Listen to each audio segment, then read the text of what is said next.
Eric Callas, thank you for joining us on the Illinois Channel. And you have recently contacted the Attorney General's office.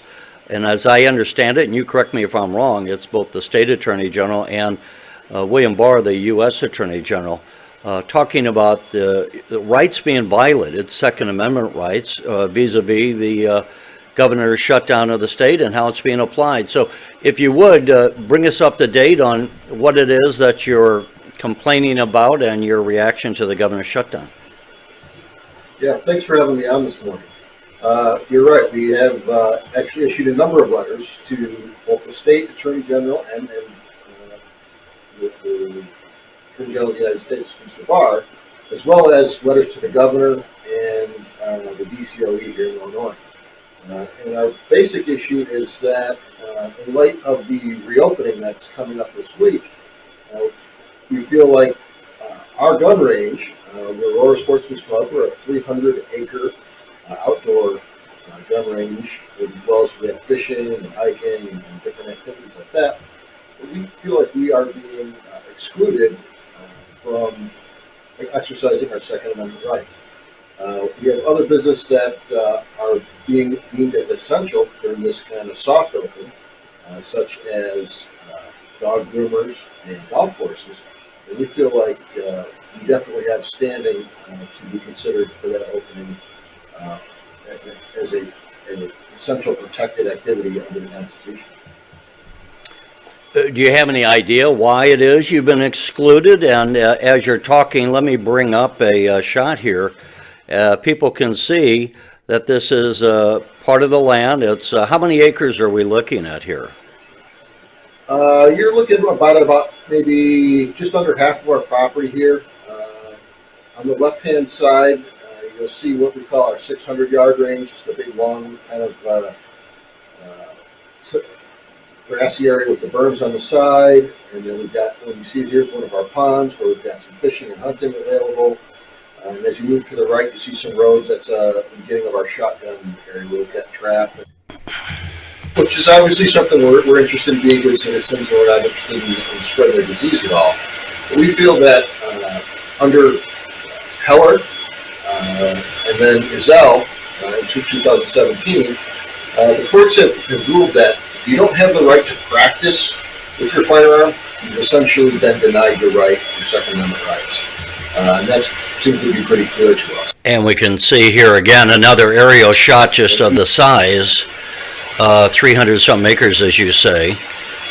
So, and that's the long, on the right there alongside the road, just to the left of that road. I think that's your long gun range, right?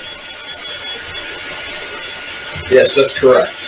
That's a 600-yard range, and if you move down from right to left, you got 600, 200, 100 yards, 50 yards, 25 yards, and even off the picture there to the left a little bit, you've got some 50-foot bays. So you're saying that the right to keep and bear arms, you would argue that, and you were just making the point, I wanted you to maybe emphasize that again, that, tell us again, how does the Second Amendment protect facilities such as this, which is a sportsman's club? Right. So in Chicago, as I'm sure your listeners might be aware, that for gun shops in the city, right?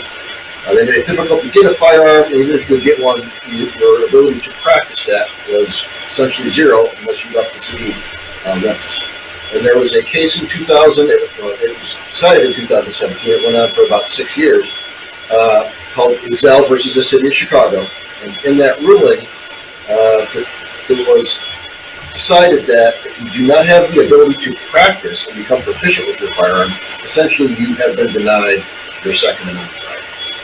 And by shutting down our range, which is really the only range out in our area, we feel like our members are being denied the right to stay proficient in this time when we know that the police are responding only to very serious crimes, and even then they are shorthanded, right? Between people being reluctant to get involved with police, just in terms of transferring the germs, the police force is having less than optimal manpower due to their officers being sick or being quarantined due to possible exposure, right? These are all reasons why our members need to be able to practice and stay proficient with the firearm. As gun owners often tell me, when seconds count, the police are minutes away. And I would say that during the shutdown, where all of a sudden people in Illinois, one of only 4 states that has a gun law like the FOID card, the police, the Illinois State Police, which are responsible for processing the FOID card, and you have to have a FOID card in Illinois before you can buy a gun, as I understand it, that they are woefully behind.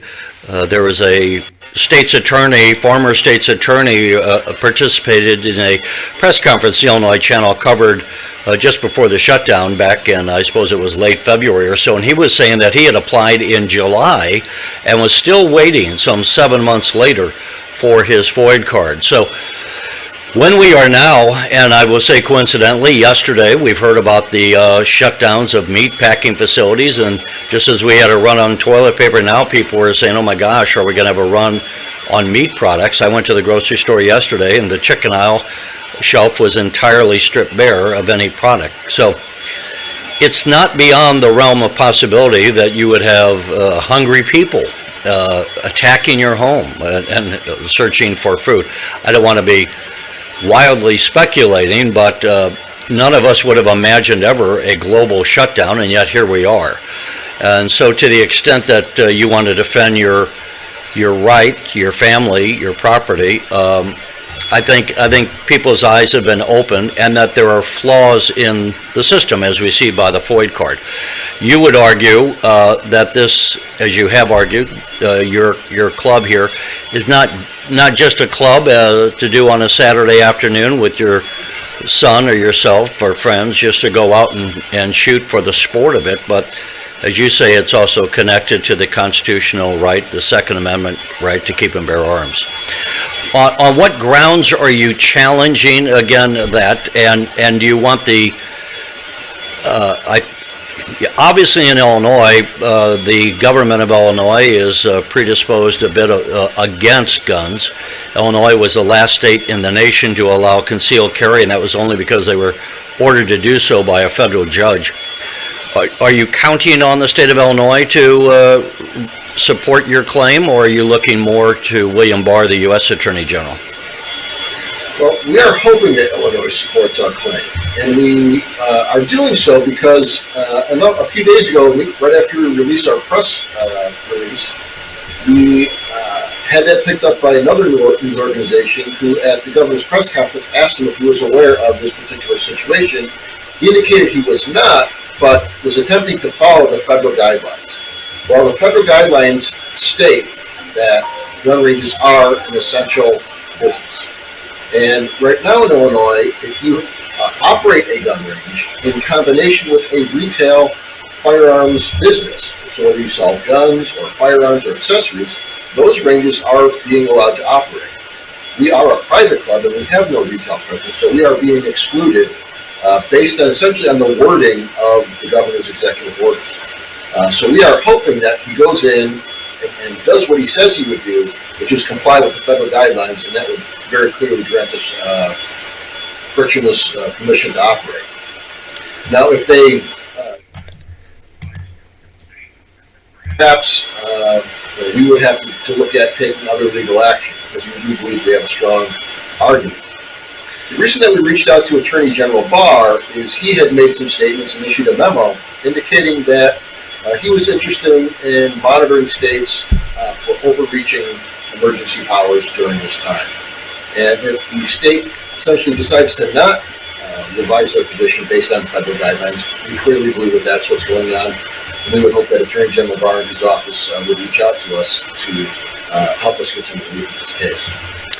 Ironically, as we tape this, it is May 1, and that is Law Day, where we on one hand celebrate the rule of law, but we can also note that over the long history of the United States, the U.S. Supreme Court has many times, I mean, that's what they're there for, to rule on different aspects of the law and how it is applied or misapplied. And we have seen over the long history of the United States that the law is frequently at the local level or at the federal level misapplied, and this might be just, again, where individuals such as yourself and your other members of the club have to assert your rights as you see them, and then hopefully get some redress from the government to make sure that you're having equal justice under the law. What do you say to those who, I'm not sure what the complaints would be. Let me ask you, have you heard of why complaints, or not complaints, but reasoning as to why your club should be closed down? Has anyone said, given you an explanation of why you can't open? That's a great question, and that's where we really started our journey on this, which was reaching out to the state's attorney for DeKalb County, trying to get some guidance, and essentially they indicated that it was strictly, this was the governor's order, and we have no latitude to move on that. It's not our decision. So we reached out to our representatives. Representative Demmer in particular has been very helpful, and they in turn reached out to DCOE for us, and they got the same answer back, which was, this is what's in the governor's executive order, and you need to comply. So with the kind of press release, and we've gotten a little bit higher profile, and folks have taken notice to what we're doing.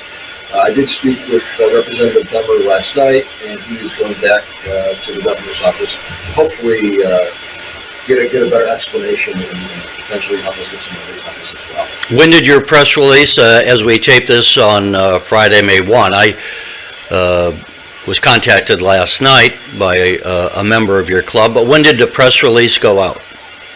That went out on Wednesday. Okay.